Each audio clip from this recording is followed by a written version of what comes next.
부자들의 개인 도서관. 지식으로 열리는 부의 문. 부드럽게 다가오는 부의 비밀. 황금 동굴에 이르는 지도는 지식이다. 이 문장은 이상권 작가의 부자들의 개인 도서관이 독자를 단숨에 사로잡는 첫 문장이에요. 책을 펼치면 마치 부자들의 서재에 초대받은 듯한 느낌이 들어요. 워런 버핏이 매일 아침 책을 읽으며 투자 아이디어를 떠올렸던 모습이나 존 템플턴이 세계 경제의 흐름을 읽기 위해 역사서를 탐독했던 이야기가 마치 친구가 들려주는 듯 부드럽게 다가오죠. 이 책은 단순히 돈 버는 법을 알려주는 재테크 서적이 아니에요. 부자들이 세상을 바라보는 독특한 시각과 그들의 사고를 키운 독서 습관을 통해 우리에게 돈에 대한 공부의 중요성을 이야기해요. 이 책은 부자들의 머릿속을 들여다보는 여행 같아요. 그들의 서재에서 어떤 책을 읽고 어떤 생각을 쌓아 성공으로 나아갔는지, 그리고 그 비결을 어떻게 우리 삶에 적용할 수 있는지 함께 탐험해보고 싶지 않나요? 자, 이 책의 줄거리와 메시지, 그리고 시사점을 깊이 파헤쳐 볼게요. 부자들의 사고를 탐험하다. 부자들의 개인 도서관은 이상권 작가가 오랜 재테크 기자, 생활과 투자 콘텐츠 전문가로서의 경험을 녹여낸 책이에요. 2005년 초판이 출간된 후 2017년 개정판으로 새롭게 독자들을 만났죠. 이 책은 부자들이 어떻게 독서를 통해 사고의 깊이를 더하고 이를 재테크와 삶에 적용했는지 구체적으로 풀어냅니다. IMF 외환위기 이후 한국 사회에서 돈이 단순한 생존의 도구가 아니라 삶의 걸림돌이 될 수 있다는 깨달음을 바탕으로 저자는 돈 버는 원리를 치열하게 탐구했어요. 책은 총 6장으로 구성되어 있으며 각 장은 부자들의 사고방식과 독서 습관을 다양한 각도에서 조명해요. 이제 각 장을 구체적인 예시와 함께 들여다볼게요. 1장 자본주의 원리, 이것부터 이해하라. 첫 장은 자본주의의 기본 원리를 이해하는 것이 부로 가는 첫걸음이라고 말해요. 저자는 차이가 곧 돈이다 라는 문장으로 시작해요. 예를 들어 은행은 예금과 대출의 금리 차이로 수익을 내죠. 마찬가지로 개인도 남들과 다른 선택을 통해 기회를 잡아야 한다고 강조해요. 워런 버핏의 사례를 들어볼게요. 2008년 금융위기 당시 모두가 주식을 팔고 공포에 떨 때 버핏은 골드만삭스와 같은 기업에 과감히 투자했어요.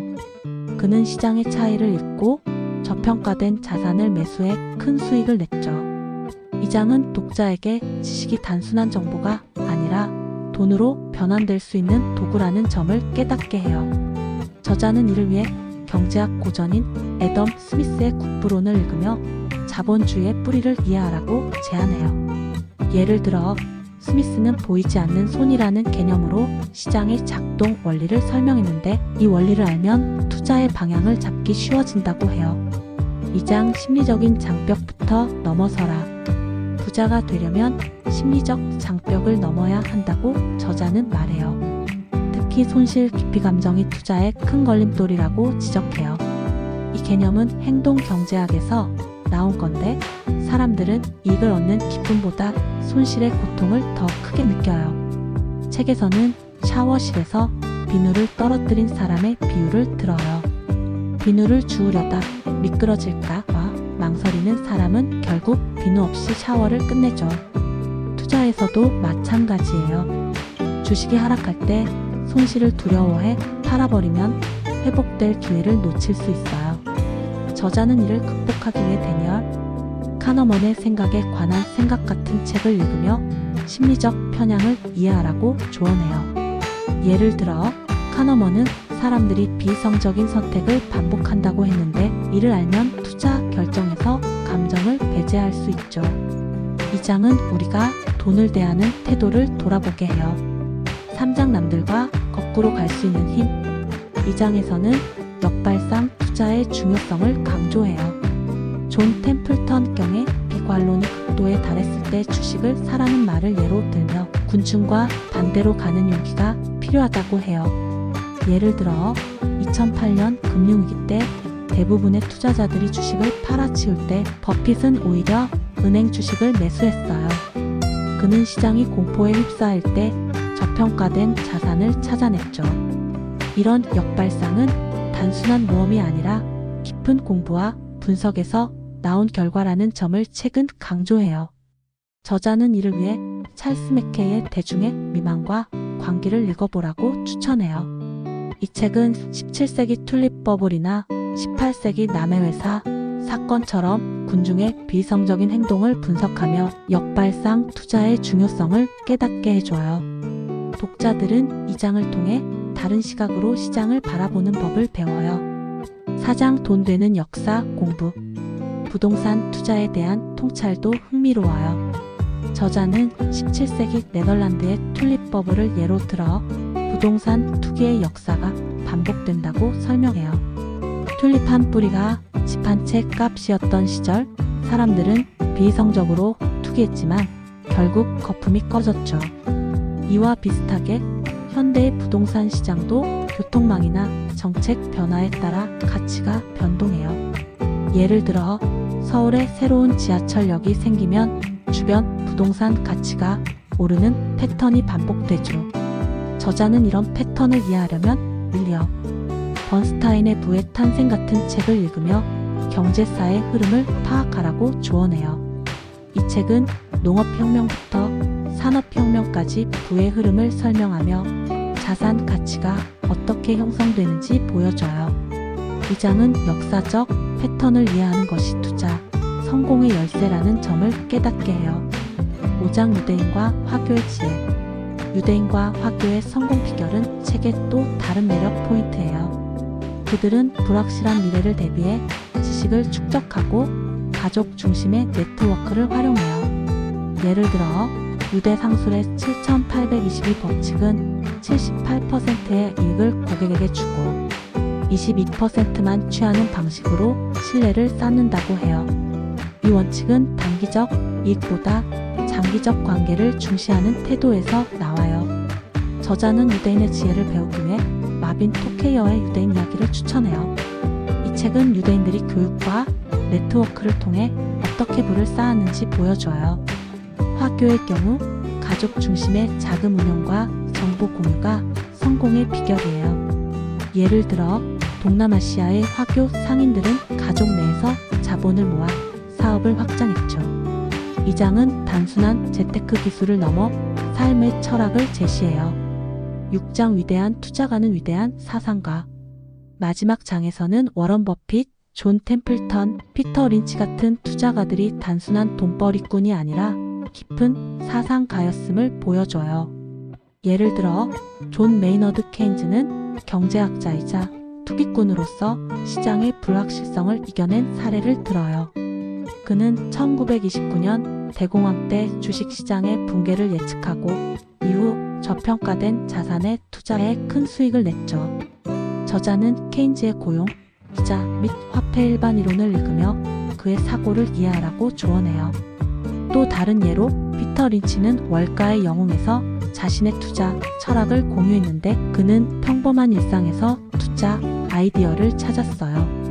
예를 들어 아내가 좋아하는 브랜드의 매출이 오르는 걸 보고 그 회사 주식을 샀죠. 이들은 책을 통해 사고의 폭을 넓히고 이를 투자에 적용했어요. 이 장은 독서가 단순히 정보를 얻는 행위가 아니라 삶과 투자의 철학을 형성하는 과정임을 보여줘요. 지식과 사고의 힘. 부자들의 개인 도서관이 전하는 핵심 메시지는 간단하지만 강력해요. 첫째, 부는 단순히 돈이 아니라 지식과 사고의 결과물이에요. 저자는 황금 동굴에 이르는 지도는 지식이라고 말하며 독서가 부를 쌓는 첫걸음이라고 강조해요. 워런 버핏이 하루 68시간을 책 읽기에 투자한 것처럼 부자들은 독서를 통해 세상을 이해하고 기회를 포착해요. 예를 들어 버핏은 기업의 연차 보고서나 경제서를 읽으며 시장의 흐름을 파악했죠. 둘째, 심리적 안정과 역발상 사고가 중요해요.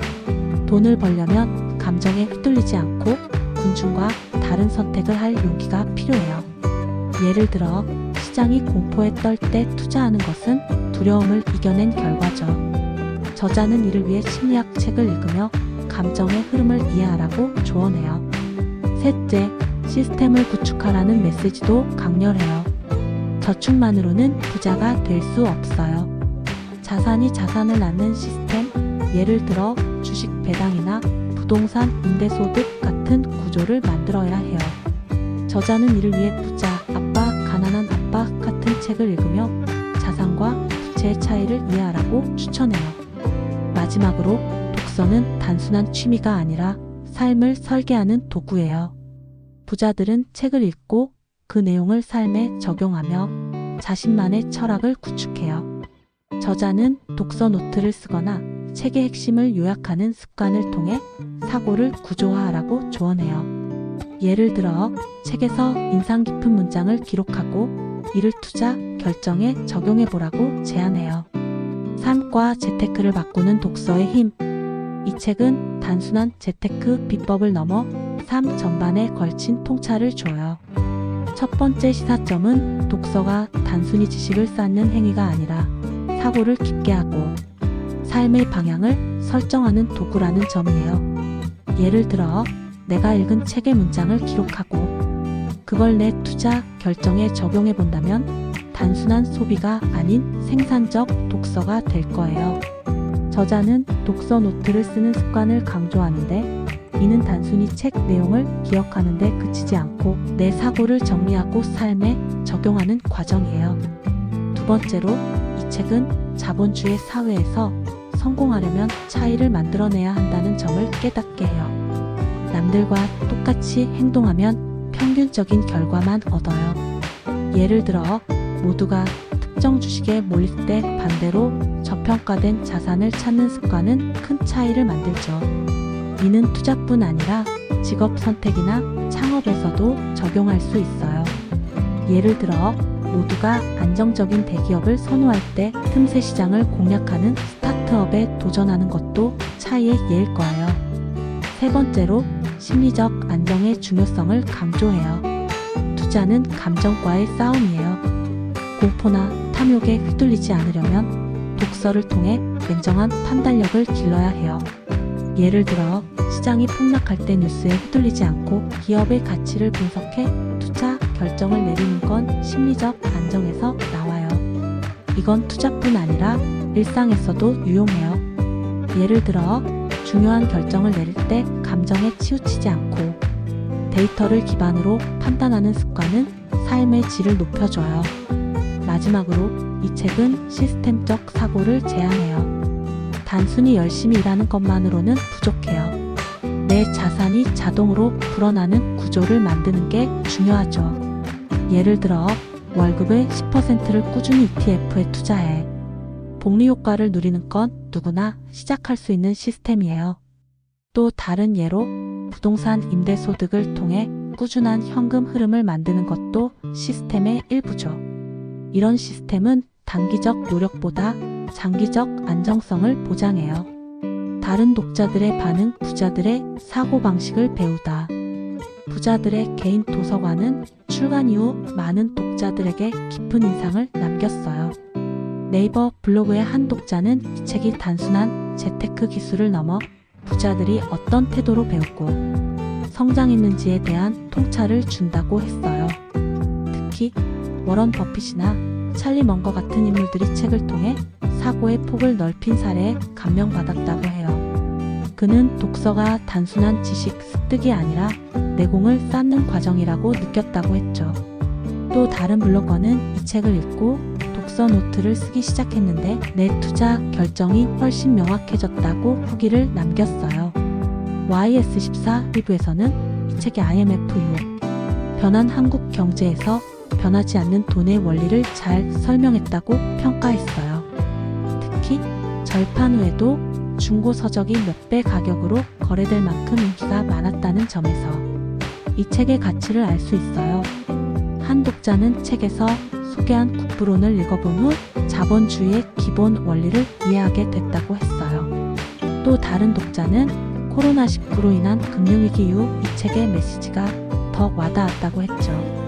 특히 번 것보다 덜 쓰고 종잣돈을 모으는 것이 부의 기본이라는 문장에 공감했다는 의견이 많았어요.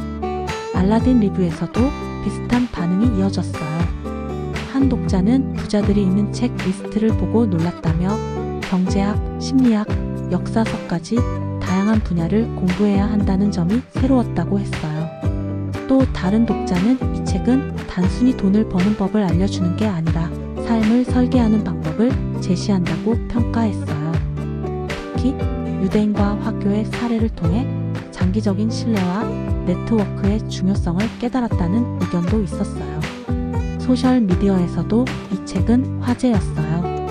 X 플랫폼에서 한 사용자는 이 책 덕분에 독서 습관을 바꿨다며 매일 30분씩 경제 관련 책을 읽으며 투자 아이디어를 얻고 있다고 했어요. 또 다른 사용자는 역발상 투자의 개념이 인상 깊었다며 시장의 공포 속에서 기회를 찾는 법을 배웠다고 했죠.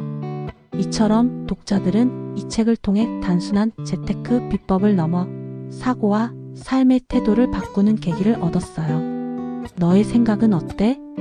부자들의 개인 도서관은 단순한 재테크 책을 넘어 부자들의 사고방식과 독서 습관을 통해 삶을 돌아보게 하는 책이에요. 돈을 벌고 싶다면 먼저 지식을 쌓고 사고를 깊게 해야 한다는 메시지가 마음에 남아요. 이 책은 부자들의 서재를 열어보며 그들의 생각을 배울 수 있는 기회를 줘요. 너는 이 책을 읽어본 적이 있나요? 혹은 부자들이 어떤 책을 읽고 어떤 생각을 쌓는지 궁금한 점이 있나요? 이 책의 메시지 중 어떤 부분이 너에게 가장 와닿을 것 같아? 투자나 독서에 대한 너만의 이야기가 있다면 꼭 들려줘. 너의 생각이 궁금해요.